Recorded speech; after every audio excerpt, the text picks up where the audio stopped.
Ouais, on est toujours en train d'essayer d'augmenter, de booster son intelligence. Alors accroche-toi parce que ça va y aller.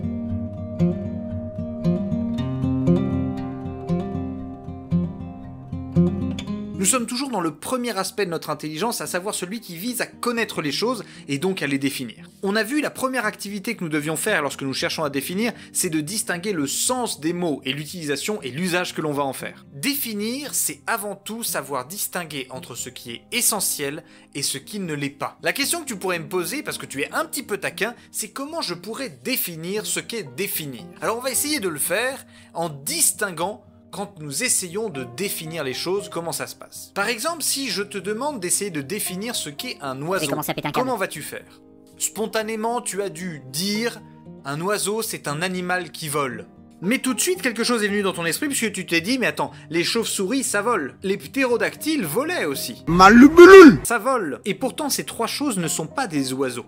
C'est donc que tu n'as pas réussi à déterminer ce qui était essentiel à l'oiseau-étude de l'oiseau. Définir, c'est donc être capable de dire ce qu'est l'essence de la chose. Mais remarque bien, notre intelligence fonctionne de cette manière-là. Elle veut d'abord ranger dans un gros bol, et puis petit à petit réduire ce bol-là. Sois attentif, lorsque tu as défini l'oiseau comme étant un animal qui vole, tu as en réalité posé l'oiseau d'abord dans une grande catégorie, animal. Et ensuite tu as essayé de réduire. Ainsi, ton intelligence spontanément et naturellement décompose pour garder un gros bloc catégorique et essaye de réduire au maximum, histoire d'enserrer ce que tu veux définir.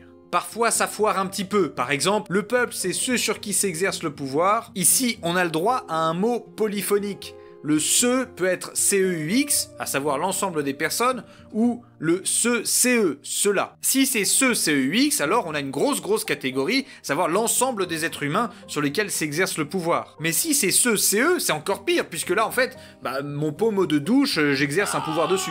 On va donc devoir distinguer dans la définition ce qui est de l'ordre de l'essentiel pour évacuer tout ce qui ne l'est pas. Or, ce qui est essentiel, c'est à la fois ce gros bloc et ce qui va le distinguer des autres choses qui sont présentes dans ce bloc. Ce gros bloc, en philosophie, on l'a appelé le genre. Pourquoi on l'a appelé le genre? Parce que ça vient de generare, à savoir ce qui est à l'origine. C'est ce qu'on retrouve aussi dans les gènes. Tu sais, le mot gène, en fait, c'est ce qui est à la racine de ta personnalité. Eh bien, le genre, c'est ce qui va enserrer de manière confuse l'essence d'une chose. Par exemple, lorsque tu essayes de définir un être humain, eh bien tu vas devoir distinguer petit à petit et réduire au maximum le genre. Si tu commences en disant « l'être humain c'est un être matériel », eh bien ce sera au même titre qu'une pierre, qu'un géranium ou qu'un renard. Mais tu vas te dire, ce qui distingue l'homme de la pierre, c'est que l'homme est vivant. Donc c'est un être matériel vivant. Mais ce qui distingue l'homme de la plante, c'est que l'homme semble être doué de sensations. Il a la vue, il a l'odorat, il a l'ouïe, etc.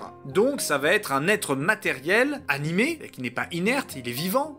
Un être matériel animé, doué de sensations. Bon, ça c'est ce qu'on appelle un animal. Donc on va pouvoir dire que l'homme est un animal. On a notre genre. Le seul problème, c'est que au sein de ce genre, il y a des milliers et des milliers de sous-petits genres, à savoir des animaux, qui sont aussi des êtres vivants, animés et doués de sensations. Il va falloir que tu découvres ce qu'est la spécificité de l'homme, ce qui fait son caractère unique parmi les méduses, les renards, les chameaux, les chiens, les chats, les araignées, les oiseaux, les lombris, les mi-pattes, les petits-enfants. Oui, c'est un peu long. Cette chose qui va distinguer l'homme des autres animaux, on va l'appeler la différence spécifique. Ainsi, pour définir quoi que ce soit, il faut que tu donnes l'essence décomposée en deux choses, le genre le plus resserré de la chose et la différence spécifique au sein de ce genre. Je te l'ai fait pour l'homme, mais tu peux le faire pour l'amour, pour essayer de savoir ce qu'est l'amour. Est-ce que l'amour est un sentiment? Est-ce que c'est une action? Est-ce que c'est une passion? Et etc.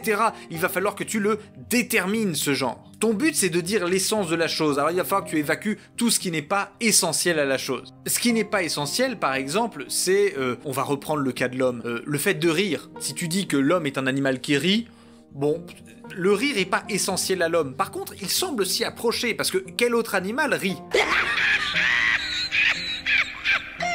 La hyène, mais c'est pas forcément très juste, on va plutôt dire que c'est par analogie. Tu te rappelles de ce qu'on avait vu la dernière fois sur l'analogie?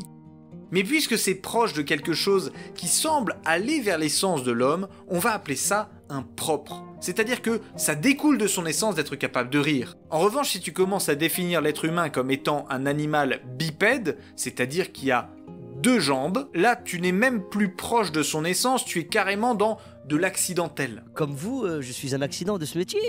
Dans le sens où si quelqu'un perd une jambe, il n'en reste pas moins un homme. Donc le caractère bipède de l'homme est plutôt de l'ordre de l'accident. Ainsi, on a réussi à donner 4 outils qui peuvent aider à la définition. Le genre, la différence spécifique, le propre qui découle de l'essence, et l'accident qui en réalité est ce qui arrive à la chose. Or, définir, c'est donner le genre plus la différence spécifique. Comme exercice, tu peux essayer de définir n'importe quoi. Tous les objets qui se présentent à ton intelligence, essaye de donner un genre et d'essayer de donner une distinction là-dedans. Tu verras, ton intelligence essaiera de s'exercer et elle comprendra que dans les discussions, souvent, on ne s'accorde pas puisqu'on ne définit pas les choses de la même manière.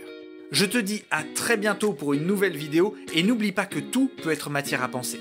Salut. Abonne-toi, abonne-toi et tu peux commenter. Abonne-toi, abonne-toi et tu peux partager. Abonne-toi, abonne-toi, petit fripounet. Abonne-toi, abonne-toi et fais-moi penser.